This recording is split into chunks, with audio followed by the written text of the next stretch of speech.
I'm going to show you the easiest way of winning a cheap point in table tennis, and we can do this by using the long fast serve. Now, I've been doing this for years and it works again and again. I'm going to explain why these serves win points and how to do it. Are you ready to punish your opponents?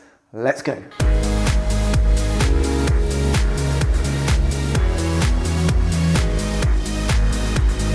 At local league level, long fast serves can be devastating. Why? Well, because many players simply don't have the skills to read the spin or the technique to deal with them. The ball comes at them fast and deep, players get intimidated, they panic and kind of lash at the ball and make errors. It's been the most reliable way for me to win cheap points in all the years I've been playing local league. But shh, here's the secret. These long serves, they work against better players too. Now, when I have played with some of the really high level players, to be honest, I don't really stand a chance. I hit them with my best shots and the ball comes straight back past me. They absolutely destroy me.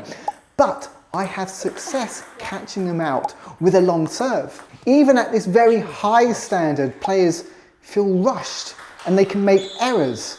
And of course, it doesn't work every time because they're really good players, but it definitely works sometimes. So if these long fast serves cause these higher level players plenty of problems, then it's going to be a really effective weapon against any player that you face at a lower level.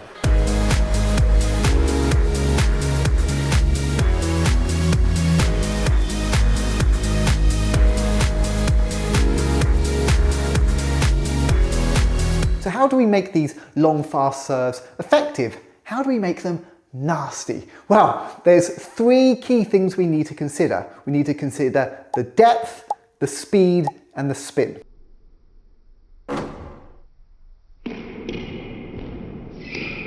First, we've got to get the balls deep. Now, I'll put some tape on the table here. Now, if you get the ball to land around here, well, it's okay, it's deep-ish. Get it closer to the line, then you've hit the jackpot. Now, it might feel risky to try to get the ball this deep on the table, but the more you practice it, the more accurate you will become. And when you're serving, you're aiming to get your first bounce roughly in this area here, and then it's going to mirror on the other side of the table.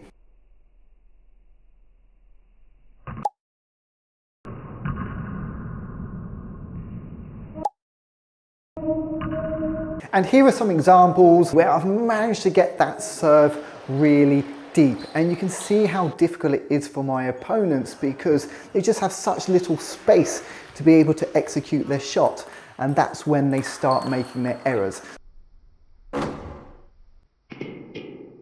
If you send this serve in fast, then your opponent has less time to react. Now, how much speed is needed? Well, look, you don't need to go 100 miles an hour, but try to push your limits. Try serving a little faster than usual. If it lands, great, then maybe you can try serving a little faster again. At some point, you'll start making too many errors, and that's the time you just need to ease back a little. You're trying to find that sweet spot where you're getting more speed than usual, but still maintaining high levels of consistency. So here's some more examples where I feel I've got that extra speed in the serve.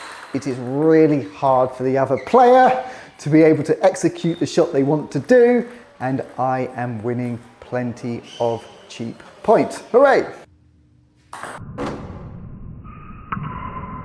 We also have to consider the spin. Now, it's probably easier to get the speed and the depth using topspin, and it's very common for players to overhit these topspin serves. You know, they tend to fight fire with fire, and they tend to return too aggressively, and the ball flies past the end of the table. Most players assume long serves are topspin or side spin, so you can really catch out a player with a long, fast backspin serve. If you get the depth and the speed, the player doesn't have much time to set up for their loop return. So you can often force them into kind of rush the shot, and that's when they make the error. Finally, even though these long fast serves can be a good way of getting a cheap point, you should still always expect the ball to come back. In general, if you serve long and fast, the ball is likely to come back deeper on your side of the table. So when you serve, make sure after the serve you just have that little movement back so you've got a little bit of space between you and the table.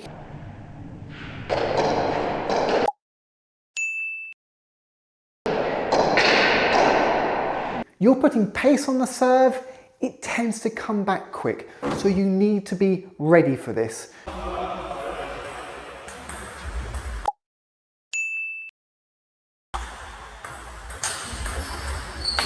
But if you can do these two things, give yourself a little space, quick recovery, then you can use your long, fast serves to set up third ball attacks. Now this does take some practice. You have to develop both your long serves, your recovery, and your attacking strokes. But if you can combine it all together, then you have a very effective weapon.